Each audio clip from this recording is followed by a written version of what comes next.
U.S. Geological Survey, who is the ones who kind of forecast how often earthquakes can happen, say that there's about a 37% chance in the next 50 years of one of these big earthquakes.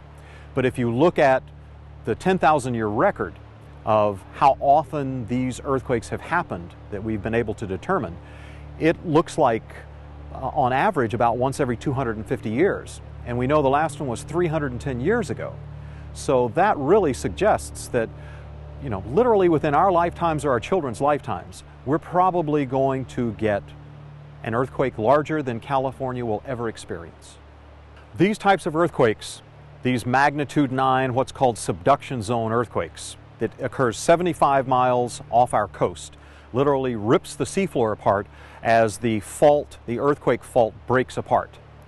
The continent of North America will actually lurch westward as much as 10 to 20 feet when we get one of these earthquakes. So you've got the seafloor being ripped apart, you've got the continent literally moving, and an earthquake that can last up to 5 minutes. So what's it do to the coast? What does it do to the Willamette Valley? At the coast, it's a devastating event. You shake something for 5 minutes, and no matter how hard you shake it, bad things are going to happen. Folks in the Willamette Valley, folks around Portland, folks in Clackamas County, what would they expect from an earthquake like this? We're 75 miles away from the epicenter, literally where the seafloor is ripped apart. But we get the shaking as well. We get 5 minutes of ground shaking in this earthquake.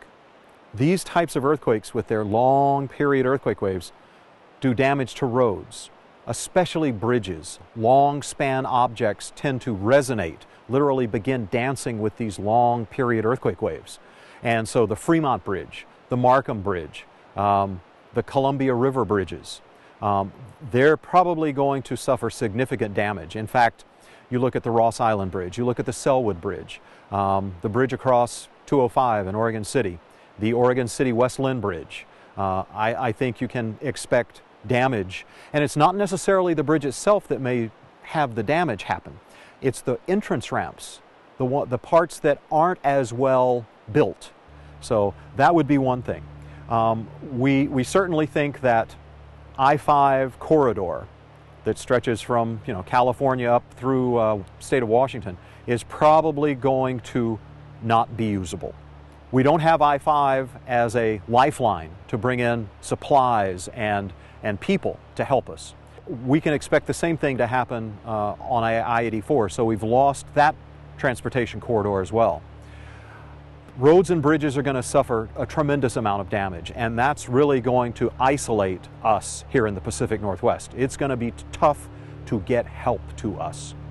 Don't expect the white hats to ride in to help you either. The search and rescue folks, the first responders, are going to be in this just like you are. Thinking that somebody is going to help you is wrong. You are on your own. It literally comes down to personal responsibility preparing for an event like this. So what can you do? You start with a plan.